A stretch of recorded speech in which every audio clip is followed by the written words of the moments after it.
Assalamualaikum warahmatullahi wabarakatuh.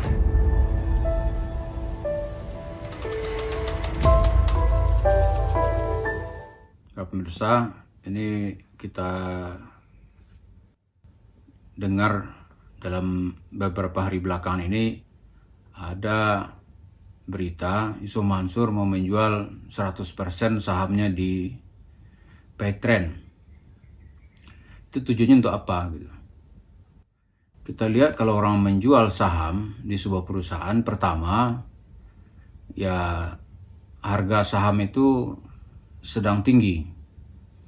Ya perusahaannya beruntung, tentu sahamnya tinggi, maka pembelinya dengan mudah didapatkan. Yang kedua, perusahaan itu perusahaan sehat. Maka perusahaan itu sehat, ada laporan keuangannya, maka mencari pembelinya juga mudah. Sekarang Paytrend itu perusahaan sebenarnya secara aktivitasnya nggak kelihatan. Turnover uangnya yang diputar itu kalau kita lihat hanya ya di bawah 2 miliar rupiah. Kemudian asetnya mana gitu. Kan nilai aset tadi itu kan yang di-store ke perusahaan-perusahaan, katakanlah dalam hal ini perusahaan sekuritas gitu. Nah, sekarang kalau perusahaan itu perusahaan rugi, pertanyaannya yang mau beli siapa gitu.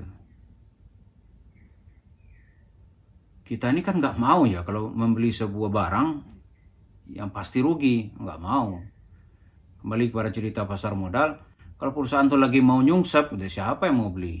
Nah, sekarang Yusuf Mansur di tengah situasi itu, Paytrend itu nggak ada itu kita lihat di regulasi keuangannya itu perusahaan yang berputar dan bergerak dengan kencang itu nggak ada. Kemudian harganya berapa gitu, kita nggak tahu. Tapi kalau kita lihat ya transferan dana dari Paytrend untuk pembayaran lain itu ada gitu. Kalau begitu apa tujuannya? Pertama, hampir dapat kita pastikan pembelinya itu pastilah kawan-kawan Yusuf Mansur yang tergabung di Paytrend. Itu cerita-cerita aja tuh, jual-jual beli itu bukan jual beli yang real. Kemudian berapa harganya ya tergantung, nggak real kok. Mau jual 4 triliun juga boleh, kan nggak ada yang real. Nah, kemudian tujuannya apa gitu? Karena nanti secara pure bisnis tidak bisa didekati, lalu tiba-tiba ada berita, padahal perusahaan ini gaji karyawannya jadi sudah nggak mampu. Ada karyawannya yang sudah 20 bulan tidak digaji. Kemudian aset realnya juga nggak ada. Kemudian itu apa gitu?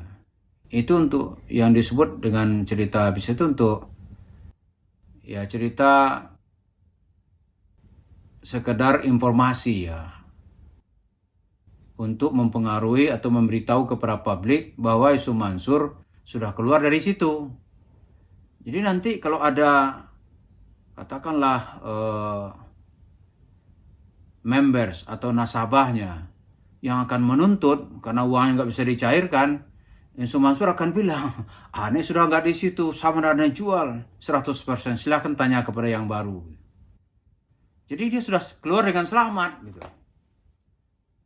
Ini kalau kita kembali kepada cerita, karena ini membawa nama syariah dari awal gitu. Mau tidak mau kita akan melihat lagi hal ini dari sudut pandang hukum Islam. Secara sederhana tentu hanya cerita tipu-tipuan yang akhirnya nanti pasti banyak orang yang akan terzalimi, pasti banyak. Karena cerita realnya nggak ada gitu. Orang-orang yang sudah store duitnya kan banyak sekali jumlahnya itu, member entah berapa ribu gitu. Itu menuntut sudah nggak tahu nanti itu, akhirnya lama-lama frustasi gitu. Ya sudahlah, paling kita laknat-laknat aja gitu. Ya itulah nasib jemaah umat Islam yang rindu akan memulai hidup dengan ridho Allah, dengan syar'i, dengan syariat Islam.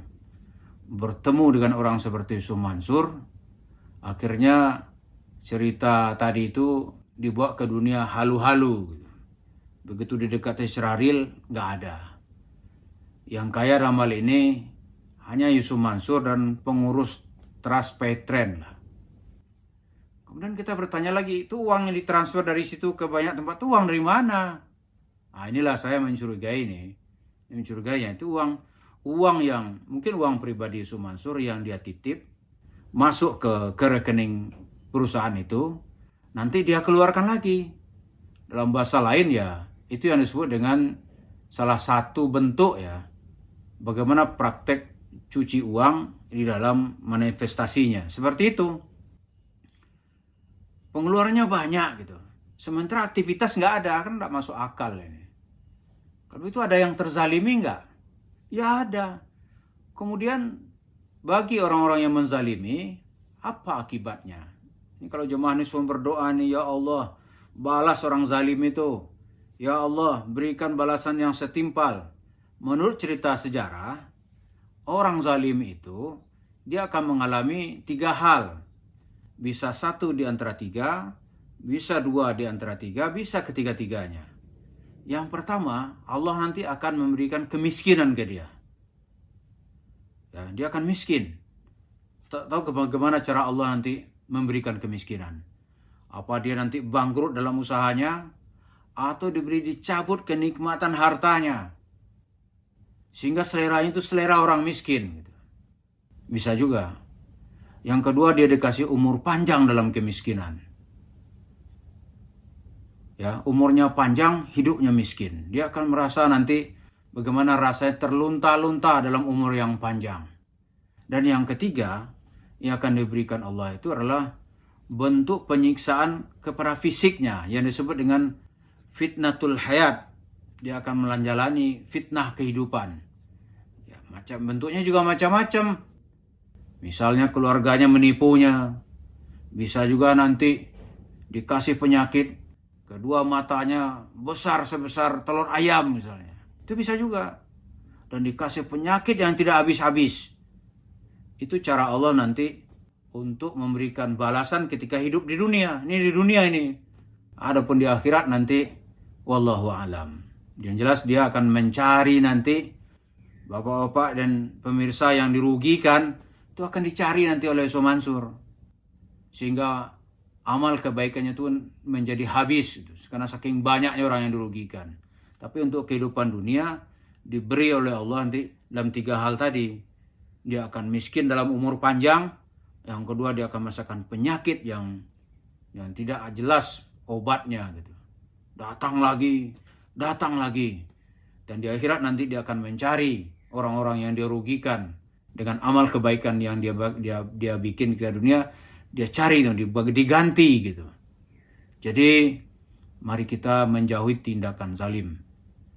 Ya, yang dizalimi mari kita tunggu bagaimana Allah akan membalasnya. Ini sebentar lagi balasan Allah itu seperti dalam cerita para sahabat itu ketika hidup juga akan diberikan langsung. Mudah-mudahan apa yang diceritakan oleh Sa'ad bin Abi Waqqas ketika dia difitnah, dizalimi oleh orang-orang, Allah memberikan balasan ketika orang itu masih hidup di dunia. Kita akan melihat bagaimana hari-hari akhir dalam hal ini Yusuf Mansur. Dan kita akan mengambil pelajaran, semoga kita jangan pernah berlaku zalim dan juga jangan pernah mau dizalimi. Itulah Islam. Kemudian kita lihat exit strategi Yusuf Mansur ini, apa dia akan bilang Allah juga ikut bertanggung jawab, enggak tahu kita. Atau dia bilang nanti biarkan Allah bekerja lagi, kita juga enggak tahu. Gitu. Biasanya dia kan kemana-mana ngomongannya, sesuka-sukanya saja. Gitu. Karena tidak ada alat yang bisa mengontrol dirinya. Terima kasih. Assalamualaikum warahmatullahi wabarakatuh.